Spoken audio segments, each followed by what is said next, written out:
Apparently I wasn't. Dave doesn't let me have things like that very often, so. Knives and fire, he doesn't let me have.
What did he lose?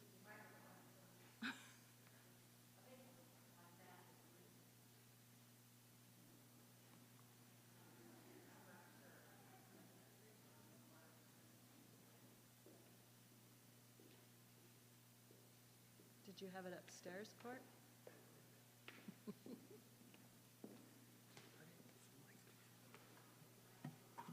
Yep. I have time to look, so we're okay. You don't think about that.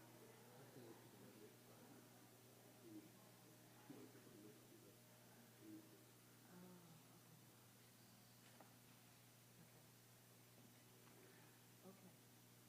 Should I go ahead and start? Okay. Okay. Thanksgiving. And what shall we do? Though we've tried and we've cried, we are not over you. And so now it's Christmas. And what have we done? It's hard to do everything when you're missing someone. I'd like to thank you for coming tonight, and a thank you to Powell Funeral Homes for inviting me to share with you about the holidays after losing someone, or even just dealing with difficult times in life. Many of the things we talk about tonight can help with that. And I'd also like to thank First United Methodist Church for providing this peaceful setting. I want to make sure everybody has a blue sheet because you will be reading this at the end of our service. Did everybody get a blue handout?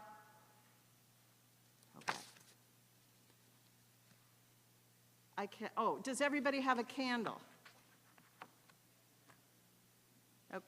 Okay. Well, how many of you have lost a loved one since last Thanksgiving? So within the last year? Okay. Many of you. How about from the end of this October to the end of the year, have you had or will have your own birthday, your loved one's birthday, an anniversary, some special family day other than the basic holidays? So you can see there's a lot going on. So not only are we facing the holidays, we also face those special events that happen in our lives during this time period. As we talk about grief tonight, think about what you may be dreading about this holiday. And listen for ways that maybe you can address that. I hope there will be some ways that you can deal with the holidays that you gather tonight. And a big question for tonight is, what does one do when it's the season to be jolly, yet you're feeling anything but? It's the time of year we're not only expected to gather with family and friends and be of good cheer, we're expected to be thankful, generous, and to feel like celebrating. Now, if you do feel good cheer, you're thankful, you're generous, and you're wanting to celebrate, do not berate yourself, thinking, gee, I must not be grieving or I'm not doing it right. It's okay to feel whatever you feel. Feelings at the holidays can be kind of befuddled. This is because our best and our worst memories are often generated around holiday celebrations.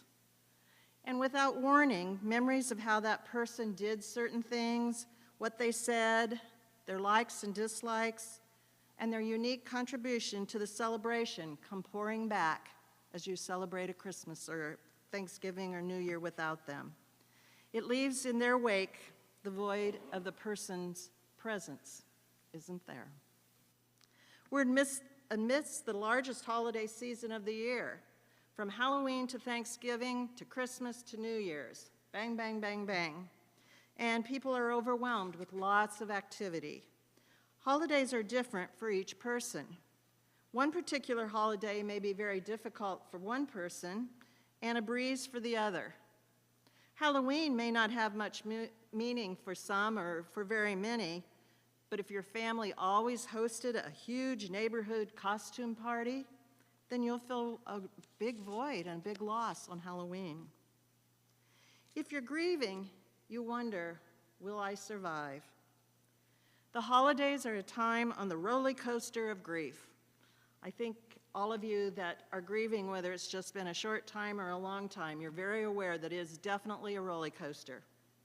There's ups and downs. You think you're doing great, and all at once you're not feeling so great, and that just goes up and down. For many, the first holidays after the loss of their loved one are a nightmare.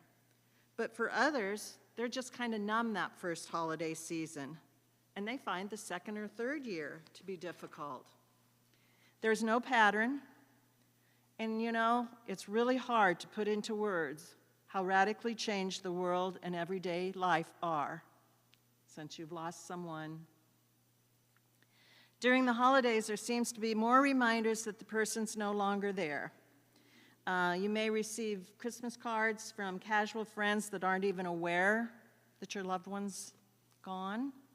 As you shop, you may see a gift and think, oh, that's exactly what I would have gotten for them. Television specials, there's constant cheers and best wishes, and sometimes that just accentuates your grief. There's no question the holidays will be hard. And in all the holiday bustle, you still need to grieve. You need to cry. You need to feel sad, at least some of the time. Keeping so busy that you ignore your grief will not make you feel better during the holidays and especially afterwards. I always talk about that. You can say, I'll just ignore my grief, or I'll just keep busy, I'll just push it to the back. And I guarantee you at some point, it will come forward and it will be there. You gotta go through it. If you had major surgery during the holidays, no one would expect you to go home and bake 10 kinds of cookies, cook Christmas dinner, and decorate the house inside and out. So think of grief as a major heart surgery. Didn't have a hospitalization, and you're not getting any pain medicine. But you feel the same. Take it easy. Let people do for you. Let things go undone that aren't important to you. A Christmas Carol by Charles Dickens is a common movie and reference during the holidays. But Charles Dickens' A Tale of Two Cities may have more relevance to those of us who are grieving. It was the best of times. It was the worst of times. It was the season of light. It was the season of darkness. It was the spring of hope. It was the winter of despair. At the holidays, don't avoid people because you don't want to become tearful around them. We teach people what our grief is and what we need by showing our grief. I know a lot of people say, oh, I'm not going to that, and I don't want to go there because I'm afraid I'll cry or people will say something to me. They want to help, and they can't if we don't show them what we need and express our grief. If we cry, we needed to cry. You do not need to wear an emotional mask during the holidays. You can be sad, and you can have a good time. It doesn't mean that you don't care about your loved one if you laugh or feel joy. A lot of times people are kind of surprised the first time they really laugh and feel good after they've lost a loved one, thinking, oh my goodness, how could I feel like this? It just means that your soul needed a little break from the pain you were having. So laughter and joy are okay. Poet Tang Neng says, joy and pain can live in the same house. Neither should deny the other. The holidays are a time that we can hold both joy and sorrow. The holidays are not about what we should do or what we're expected to do, but what we need to do for our grief. The holidays are a time to honor our grief and our loved one, to let others know what we need, while offering us the opportunity to do some things the same and to do some things differently. This is the full-time work of the journey of grief, figuring out what will help you manage and cope. Especially in the first few months of the process, grief dominates every waking moment It demands your full attention and all of your time. But grief is transitional. Where you are today is not where you will be tomorrow, next month, or next year. I just had a cousin who said to me, and it's just been a couple of months, well, I'm not where I was a month ago. That's how grief is. It's transitional. A year from now, you will feel very differently than you do now. Doesn't mean your grief's over and done, but you will feel differently. Every day presents a new set of thoughts and feelings that must be processed. Going to another grief service or reading a grief book again, you'll hear different things because you are in a different place in your journey. It's like a friend I gave a book to after her mother died, and she told me a long time later, she goes, I couldn't figure out why you gave me that book. It didn't do anything. It made no sense to me. And then about 6 months later, she picked it up and read it again and said, oh, and it touched her that time, and it made sense to her. So, what can you do to the journey through the holidays? For most of us, holidays are about traditions, and they're rooted in family or spiritual history. Some of them are so ingrained that we just do them out of habit, while others require great effort and take a village to deploy. You may follow the path of previous years, but you know it's still going to be different. Even if you try and do everything just like you always did, it's not going to be the same. It's okay to continue traditions. It's okay to start new traditions. It's okay to skip a tradition this year with the intent to go back and do it next year. If a tradition brings you joy, continue doing it. If it doesn't really matter to you, maybe it's something you need to let go. Kenneth Doka says, our different ways of dealing with loss are just that, differences in how we cope, not measures of how much we love. Know that however you decide to deal with the holidays, it's your way. And very importantly, though, remember that other family members may grieve differently than you are, and that's okay too. Men and women grieve differently, children grieve differently. The key is to talk and share and accept each other the way that grief happens for each individual. There was a gentleman, his wife died, the kids all lived away from there, but they always all came home for Christmas. And so the first year after the wife had died, they're coming home and thinking that they're coming home to the house decorated and lots of food. And Dad didn't have the energy, probably didn't have the know-how to do all of it. And so they get there and there's nothing. And it caused a really difficult time for them. Had they communicated ahead of time saying, hey, Dad, you got any Christmas decorations up? And he'd go, no, I just really can't do it this year. And they could have said, well, hey, can we do that when we get there? Or, well, let's have the meal catered this year. You know, everybody was in their own grief and thinking about what was going to help them instead of remembering that everybody's different and everybody has different needs. So talking about it is so important. So I'm going to give just a few, you can be so creative, there's millions of ways to do things, but I do encourage you to remember and honor your loved one during these holidays. So some specific things you can do. For Thanksgiving, Horn of Plenty, and this one is my dad's. He was a mail carrier, so I have a mailbox. He was a veteran, so I have the flag and a picture of my dad and his World War II Army buddy who I grew up knowing as Uncle Jack. They were like brothers. The book that he wrote about his World War II experiences.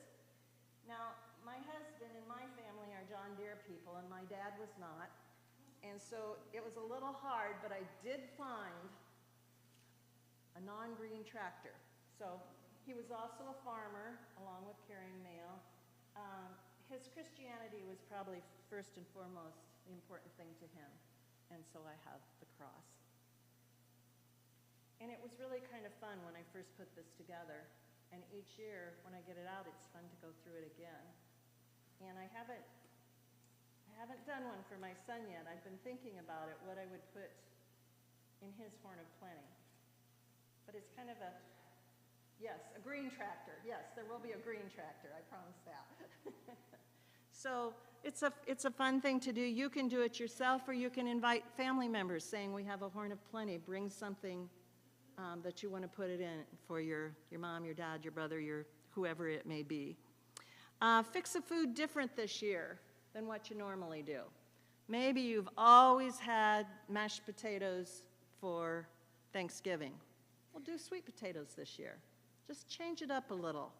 Sometimes things being different, everything's different already, but choosing to make it different gives you a little bit of peace and gives you a little power because it was your choice.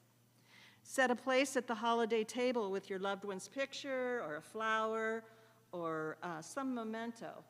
Someone shared with me yesterday that they set a place every holiday for her husband, kid's dad, and they put his cap there.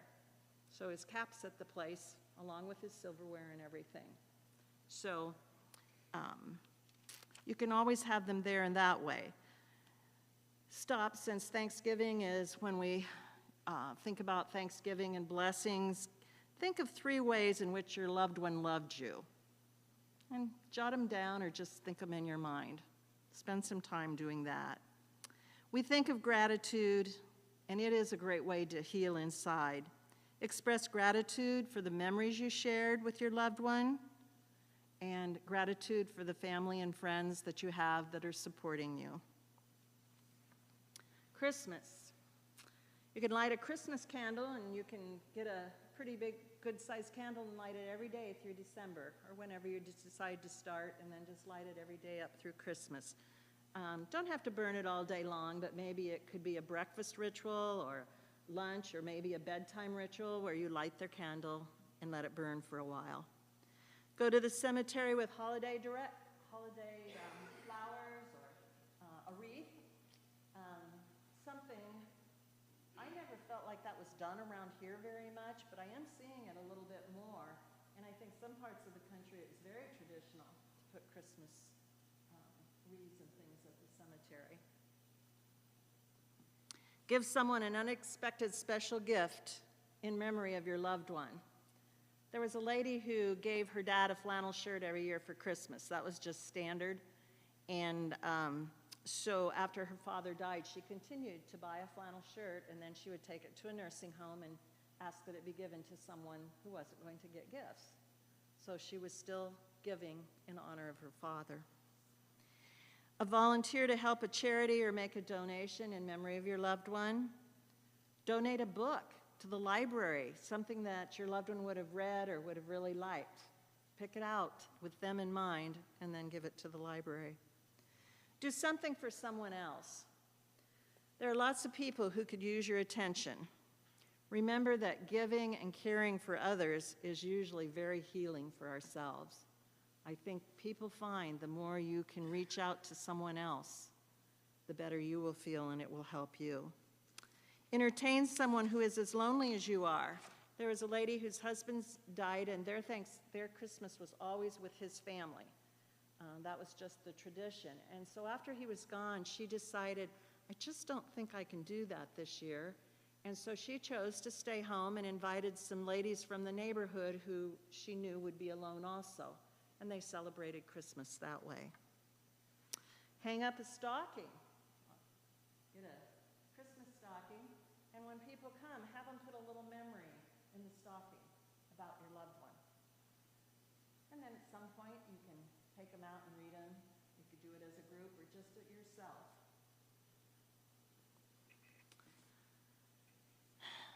Right, let's see.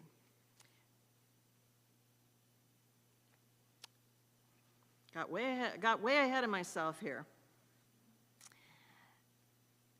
Quilts or memory bears. We had someone who shared that she was given a memory bear of her son's clothing when he died, and so now her husband, she's making bears out of some of his clothes for her her grandsons, their grandsons. And my son wore 3 colors of T-shirts, and that's it. Never any other kind of shirt and never any other color than those 3.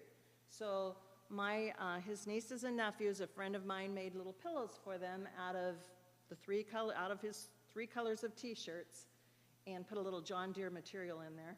And so they've got a pillow with a little pocket in it that they will be getting for Christmas. So making something like that, you can make it yourself, which is therapeutic, or you can have someone else do it. Give your loved ones things as gifts, you know, if it's jewelry, pocket knives, just some of their little things. To give that to someone can be very fulfilling. If you don't, I mean, it's kind of hard to buy for people for Christmas. You might tell people, I don't want any gifts this year. I want you to write a memory about your loved one.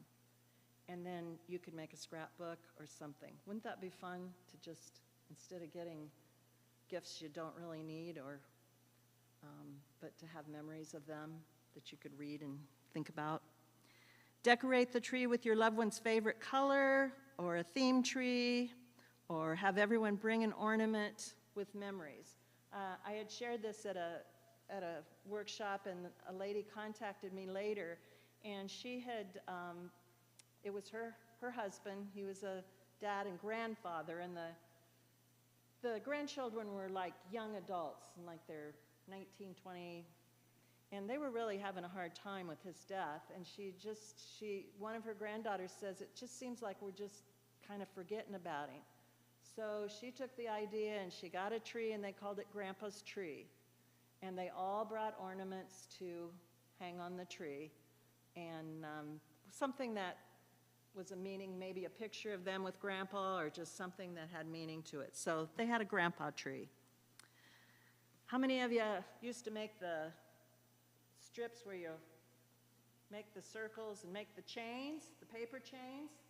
Most of us are in the age group where we did that. There might be a few that didn't, but anyway, make a paper chain, but write a memory, or write something positive about the person, or something, one of their traits or something, and make your paper chain. Hang it on your tree or from a doorway or wherever that you would like to put it. Just having photos out. You know, you lay some photos around, and the conversations, the talk, the memories it will recreate. That's healthy time, thinking and remembering those special events. Treat yourself to something special. Buy yourself a present. You may even wrap it and unwrap it.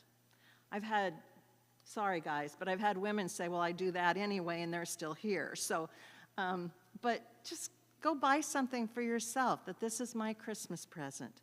Or send flowers to yourself. There was a lady who her husband sent her flowers every year, and so the first year he was gone, she just called the florist and had some flowers delivered to her at home. Place a commemorative ornament on the Christmas tree. My husband's dad died when he was in high school, and to start, I mean, we didn't do anything, and as I got more into the bereavement care and learning and things, we got a special ornament one time, and we always put it on the tree in honor of Dave's dad. Write a letter to your loved one telling them about your holidays and whatever else you want to. Journaling is a great tool. It's very therapeutic. And at the holidays, that's just a suggestion to write, maybe even just write all the traditions you can think of. Like, my husband always carved the turkey, and he was particular about which knife he used. And go ahead or the special songs that they liked, or anything that you can remember related to the holidays. And it will bring back good memories for you. It's also something, if you want to share it with other family members, they may learn things that they didn't realize, you know, was a tradition. Maybe they didn't realize he always used the same knife, and he was very particular, and that he had it sharpened 2 weeks before, and that was just a thing you had to do. It was part of Christmas. So writing down things, it helps us. You can think things in your mind, but when you write it down, it takes on a different dimension. And it's very, very healthy for grieving. Actually, it's very healthy for any type of problem or concern that you might have, is to journal and write things down. It'd probably be emotional to do that, but journaling you can do a little bit at a time. You can sit and write 5 minutes, you can sit a half hour. Just take your time, but spend some time with journaling. I've had many, many people who have said that that really helped them.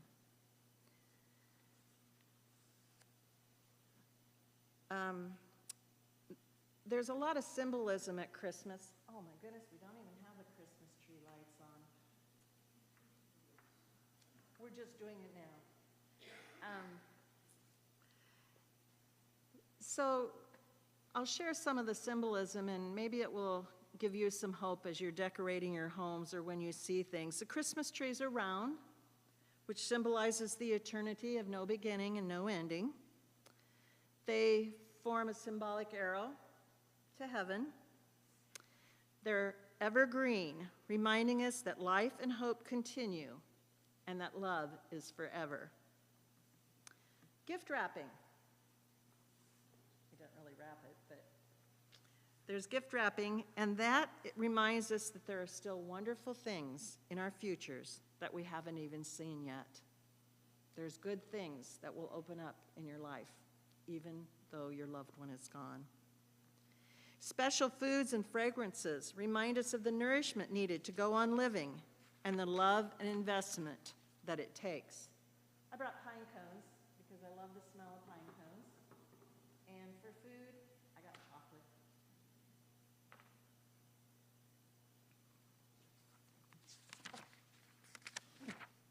Music. Music reaches the soul in ways that words alone cannot. If it makes you cry, remember that those tears are just diluting your pain. So it may be music that they like, it may be music you like, it may be holiday, it may not be holiday music, but music can really speak to your soul.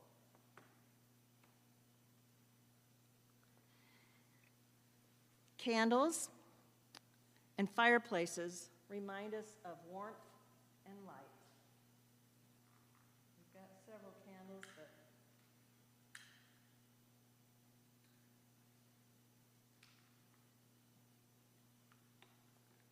just having a candle. I'll have to share, All Saints Day at church was a couple weeks ago, and our church celebrates that. And there were candles up there, and our son's candle and the others. One was a great uncle, and of course we knew we were a little small church, we knew all the people. And we're sitting there, and all at once, they started flickering. And one would flicker, and the other would flicker. And sometimes it'd just be a little flicker, and sometimes it would just keep going and going and going. And my granddaughter and I sat there, and she'd go, "Justin's is twinkling, Grandma." And it was comforting to me. It was a peaceful time. Watching fire can really... Yep, I keep moving away from the microphone. Watching things burn, or fireplaces, they are very, very soothing.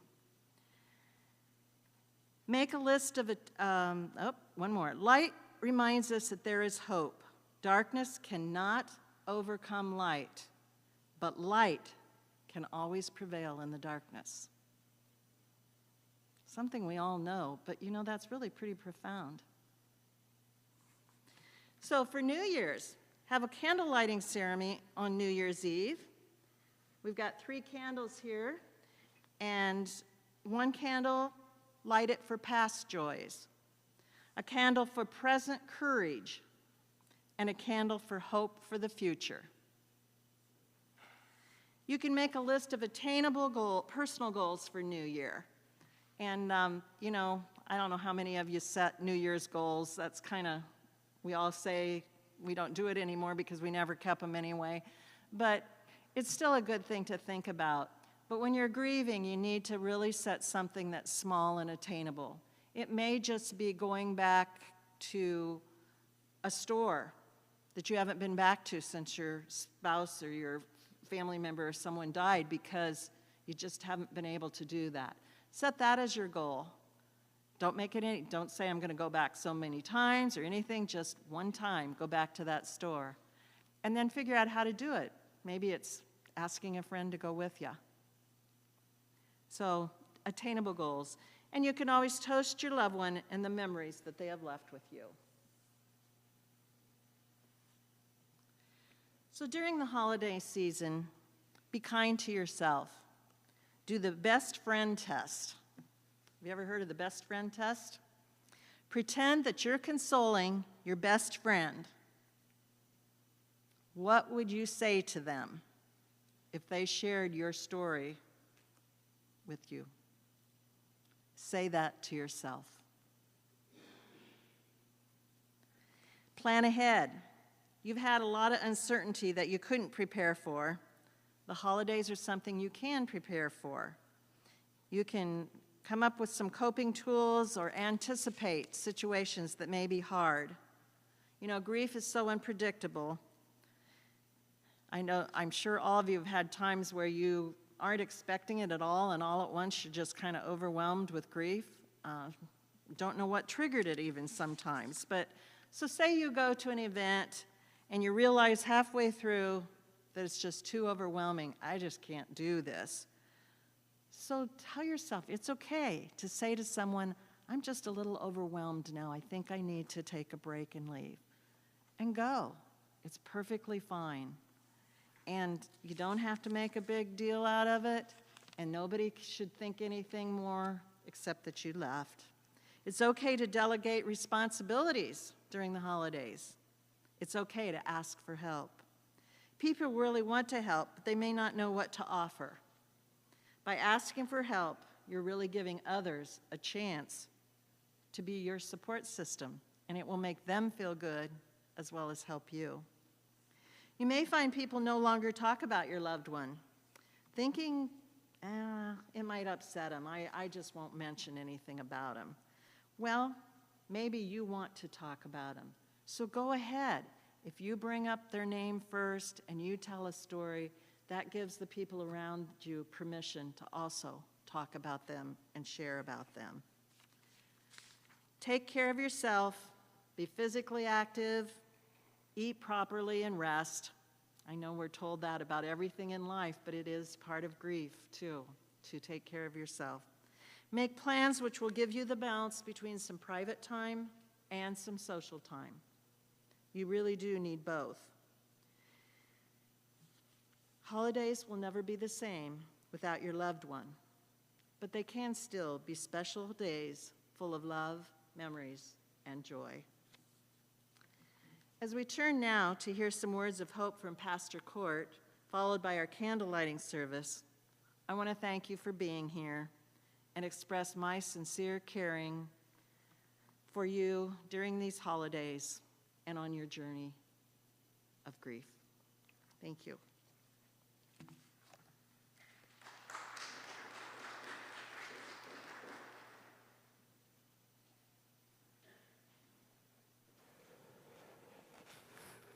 I thought long and hard of what I wanted to share with you. You're not going to get a sermon tonight.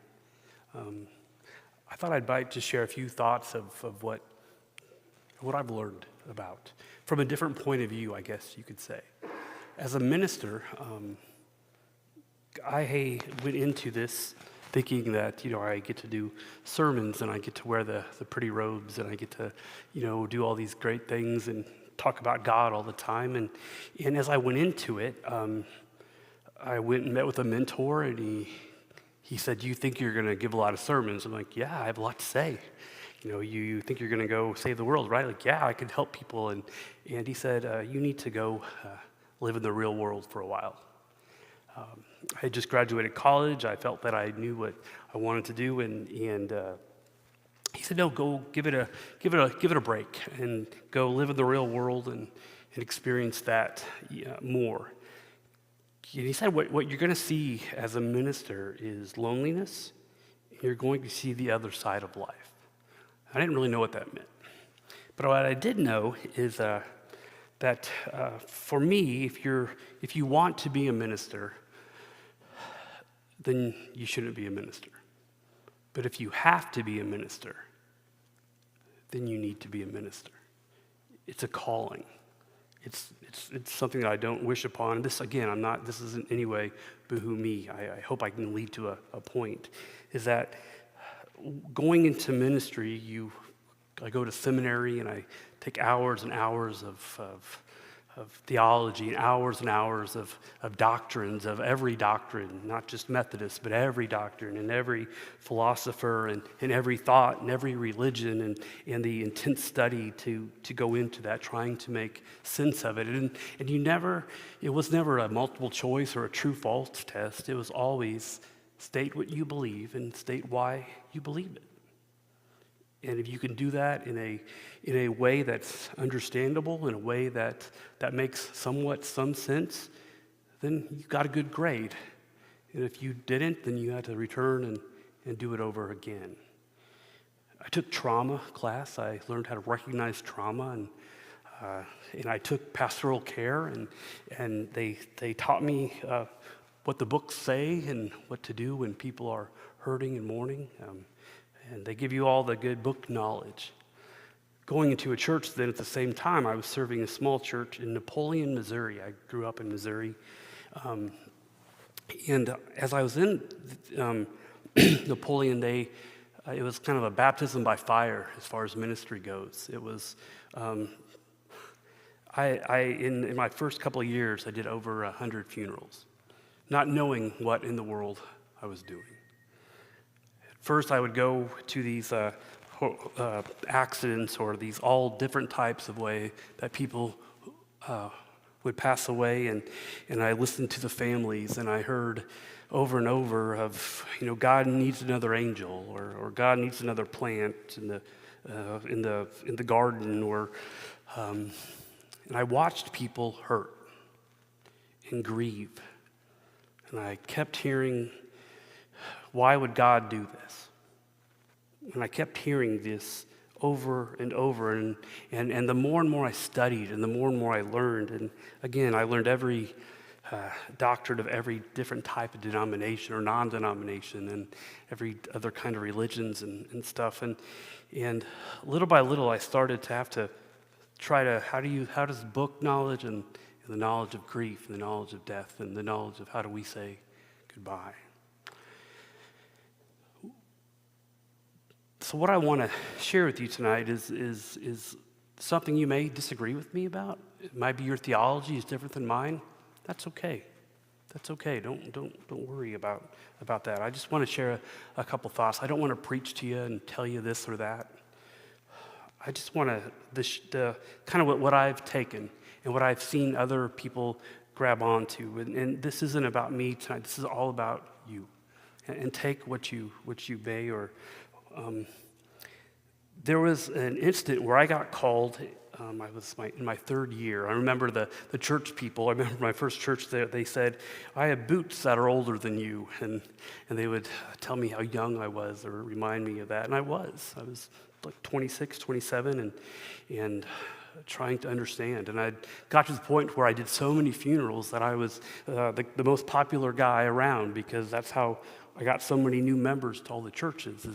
I did so many funerals, and they said I was good at it, which I don't know if that's a compliment or not.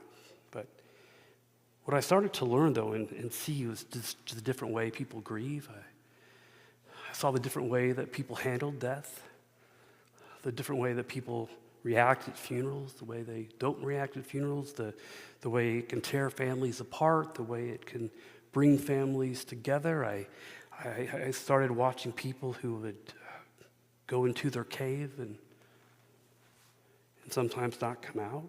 I saw it where people would really go and be amongst friends and family. I've seen so many different ways in so many different situations, regardless of how the person died. Sometimes it was sudden. Sometimes it was a long terminal illness. Sometimes it was a suicide. Sometimes it was an accident. Sometimes it was just over and over and over. And through it all, I kept asking myself, what in the world? I'm from a small town in Missouri, Cameron, Missouri, and I don't know anything about this. I don't know anything about death or what can I say to help people or do. And then this incident happened where I was at the end of a service, towards the end, and a guy was kind of like, shushing me, saying, hey, we need you. And they said, could you go over to this family's house? And sure, because why am I being called out of church? And it was a very, very bad situation that I never could have thought. And I'm not going to go into that tonight. It was just a very, very bad situation of grief. It was involving a child and parents. It was bad. And I had no idea. I'm in my third year of seminary, and I call my mentors and, what advice can you give me? And they're like, whoa, I've never dealt with that type of situation. And I called other mentors, whoa, we've never dealt with that type of situation.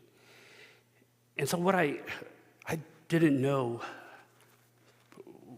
what to do. I didn't really know what to say. I didn't want to say the wrong thing. And so many people, you all know that people care, but sometimes they just don't know what to say. And sometimes you just wish they wouldn't say anything. They would just sit there and sit still. Yeah. Trust me, I tell them that when they ask. So I'm trying to help you out there. So I went and helped this family and had so many questions to God. Why? And the wide overarching of how this family was going to be torn apart forever, and children that were involved and how they were going to be torn apart forever, and what it led to, and I kept asking why. Why does God do this? Why does God allow this? Why does God do that? And I got to the place to where, because as a kid, you were always taught that God makes things right. God does this and God does that. And I'm like, how does this make sense? And the more and more I studied, the more I know, the less I understand. That's for sure. I understand that I'm not God. I understand that I don't have great answers for anybody. But I understand more than ever that God doesn't cause bad things to happen. I look at our world and I look at grief and death and all that and have had to come so face to face with it over and over and see the pain and all I keep seeing is a God who cries with us. It's a God who mourns with us. Never are we promised health, great health. We're not promised great health from anyone. We're not promised easy lives. We're not promised that accidents aren't going to happen. So many people that I've been at their bedside, and I remember there was a gentleman I was at his bedside once, and we knew that he was terminal and it was going to happen soon, and we had a great prayer about just loving on one another and promising to all the family and friends talk until that time came. But the part of it that was really hard for me was I was leaving, and as I was leaving, another gentleman from a different church walked in, and he said, "Did you pray for him to recover?" And I just looked at him, and it was hard to kind of have that talk. And I was like, "What do you?" I believe in miracles. I don't take anything away from God, but what got me about it was you're setting up an expectation. You're giving false hope, and you're giving cheap grace in a way. And so that really touched me. So and that really brought a lot. So what I want to just say to you tonight, and I'll sum up here, is that every week I tell my church that God is good. And for a long time I couldn't do that. Because for a long time I blamed God. And a long time I didn't understand. And I still don't understand. But what I do know is that we forget this one key part with faith, I think. One, faith is so hard. I don't even mean religion. Religion is way out there, but faith is hard. And we have to give ourselves a break on that. We have to realize that I think that God mourns with us. I think that when we laugh, God laughs with us. When we celebrate, God celebrates with us. And when we hurt, God hurts with us. But the part that we forget is God has created us knowing that you and I can't do this alone. We can't. And what I keep trying to get people to understand more than anything is that in church and Sundays, at funerals, whatever it may be, is God is here, God is present, God is with us, but so is everybody else. And the over and over, I see people who seclude themselves, and people who just don't allow anyone into their cave, into their place. And for a little bit that's okay, but at some point we have to realize that we need each other, that there are people who love you, there are people who want to see you be okay, and that's hard to take or to understand. But when I was doing this, I had to do the funeral finally came around for this really tragic event that I was at. And I couldn't find any way that, I had no words. I didn't know what to say or what to do. And if you know me, it's hard that I don't have words. May not be always fun, makes sense a lot, so I went to this. The wind ran out of breath. And this is Mark 35:41. And this is the first, I've had many very hard funerals, but the hardest I've ever done. And I read this to the family, and it says, late that day, he said to them, let's go across to the other side. They took him in the boat as he was. Other boats came along. A huge storm came up, and waves poured into the boat, threatening to sink it. And Jesus was in the stern, head on a pillow, sleeping. They roused him, saying, Teacher, is it nothing to you that we are going down? Awake now, he told the wind to pipe down, and said to the sea, Quiet, settle down. The wind ran out of breath. The sea became smooth as glass. Jesus reprimanded the disciples, Why are you such cowards? Don't you have any faith at all? They were in absolute awe, staggered. Who is this anyway? They asked wind and sea at his beck and call. I share that with you, acknowledging that some of us here may be really struggling in faith and struggling and why? And that's a very fair question. And I believe that part of faith is asking questions. Part of faith is having doubts. Part of faith is being in those moments. And we have a patient God, I believe. And we have to, in my mind, we have to get over this idea that God is punishing or God is taking or God is this. God wants us to thrive. God wants us to believe that there is something beyond this life. But this life is hard. And so many times we're all in this boat and it's going crazy. And for me, it's just like I've learned nothing else, is that if you just wait, and if we just allow ourselves, people, if we allow ourselves to try, if we allow ourselves to come to a service on a Wednesday night at 6 o'clock and sit in pews and learn and light candles, that's not going to take the pain away. But it's a step. The only thing I really want to offer you tonight is, more than anything, from a minister who has made many mistakes, but who has watched, many of you even here today, I've watched Many of you go through grief and still going through grief. And I've watched so many folks that said, you can't do it alone. None of us can. Nobody can. So tonight, I'm glad you are here. I'm thankful for your courage to be here. And my prayer for each of you is that you realize that there are people who love you, who care for you, people who look up to you, people who want to be there for you, and people that maybe they don't know what to say or what to do, or maybe they say it wrong or they do it wrong, but their intentions are pure, they're good, they're trying. And some people might ignore you because they don't know how to deal with your grief. I'm not saying that's good, but that's true. Be kind to yourself. And Joan gave you such amazing ideas to do, and just be kind to yourself and love yourself and let people love you. It's a step.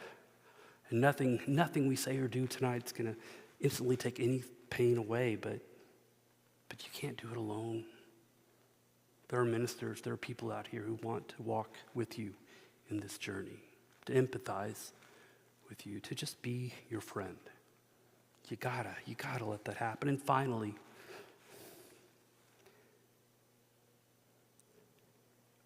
being a person of faith and over watching, hate to say it, bad things happen more than good in what I do, that there is a higher power. I see that in little things. I see that in chaos. I see that in how our eyeballs work. I see that in how our solar system works. I see that in how ecology and biology and chemistry work. And I believe that it works for our good. And if we could root ourselves in faith, I don't mean religion, I mean faith, believing that there is something better, that there is something good, that there's a reason for life. Hold on to something. Root yourself in something. And I'll quit rambling. But myself, like so many others, just want each of you to be okay. You deserve that. We all deserve to be okay. But you can't do this. We can't do this alone.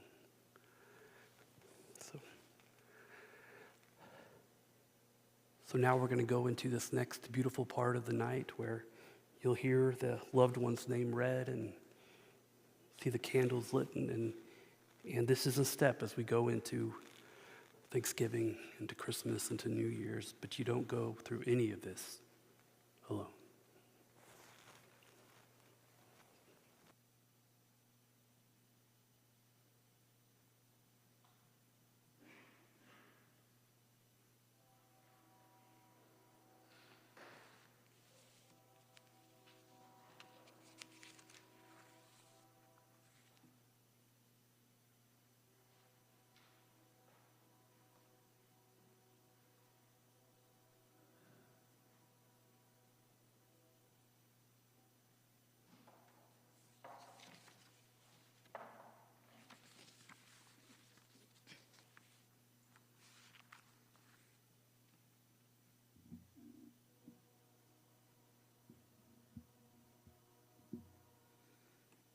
Justin Rogers,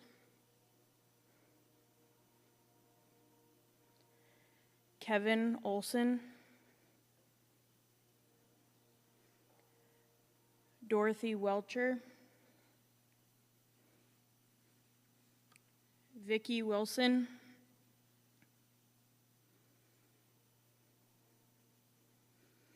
Barry Wilson,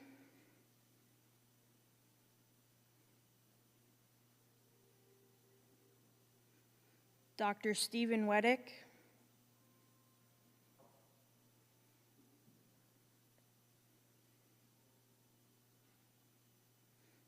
Deborah Ellis, Albert Rich,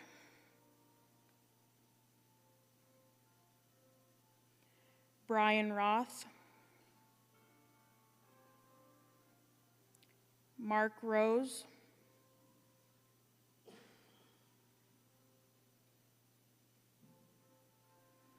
Stan Hill,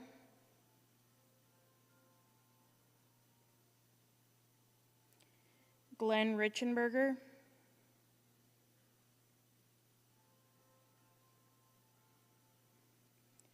Mark Fedler, Roy Ross, Howard Clark,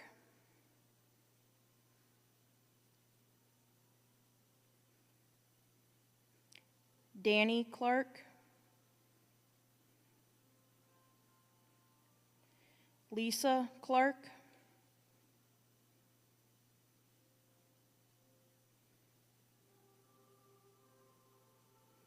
Cleta Thomas,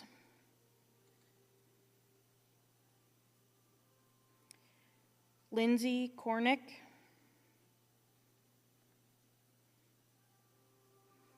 Glenn Coleman,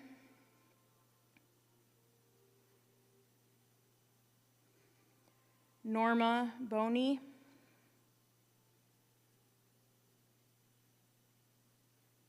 Steve Reardon, Judy Campbell,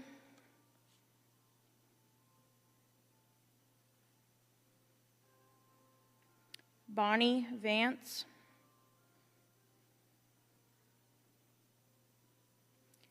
Jim Zielinski,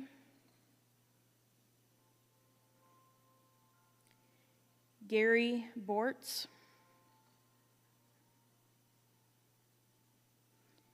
Tammy Rockow,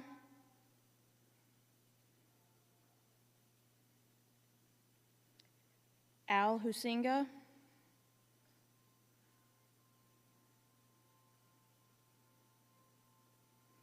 Chad Husinga,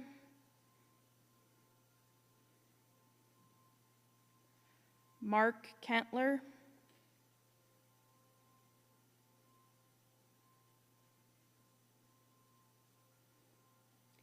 Dana Kellogg Royer,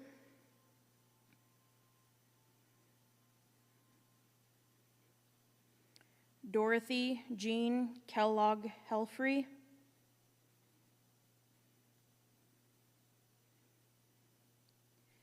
Jackson Rowe,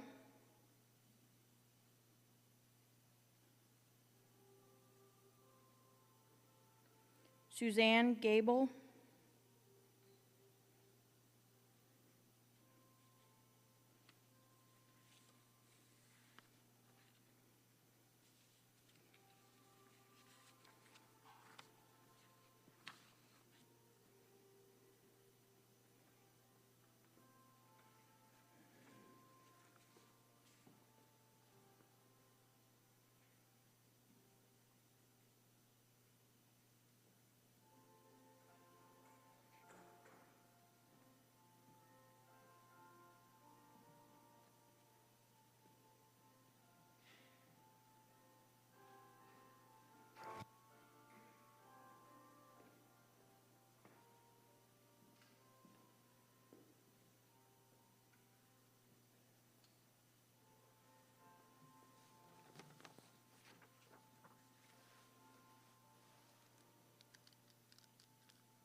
At this time, we're going to light these 5 candles in honor of those that we love.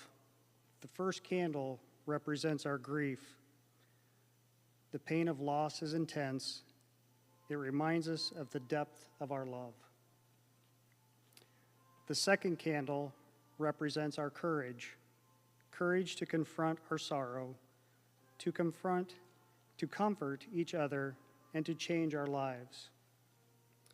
The third candle is for the memories of the times we laughed, the times we cried, the times we were angry with each other, the silly things we did, and the caring and joy we shared. The fourth candle is the light of love. As we enter this holiday season, day by day, we cherish the special place in our hearts that will always be reserved for those we love. We give thanks for the gift their living brought to each of us. And the fifth candle is the light of hope. It reminds us of the love and cherished memories that are ours forever. May the glow of the flame be the source of hopefulness now and forever.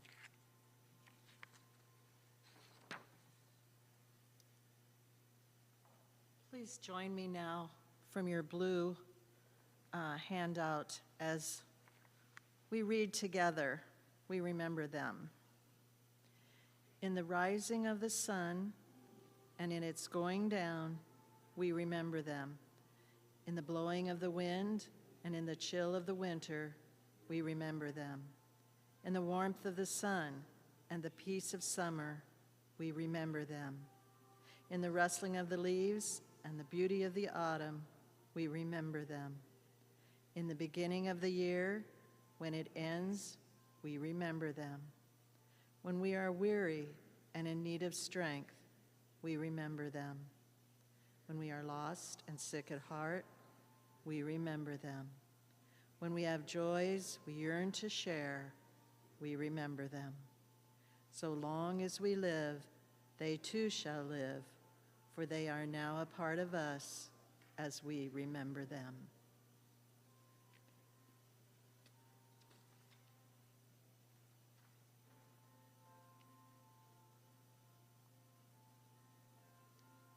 And court will now close for us.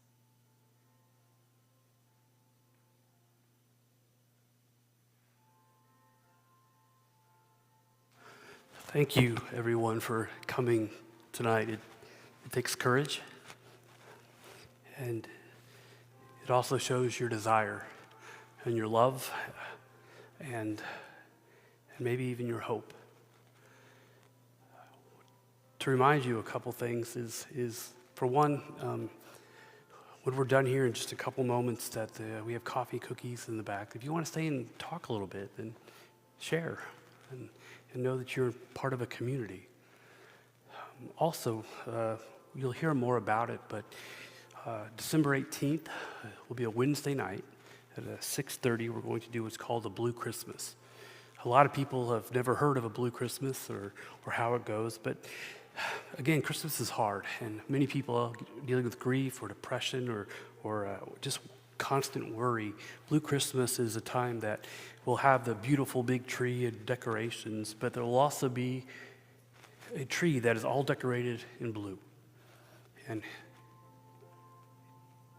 we have to acknowledge that there is beauty in Christmas in the season, but there's also a need for us to be very mindful and present that there is hurt, and that we have to care for one another.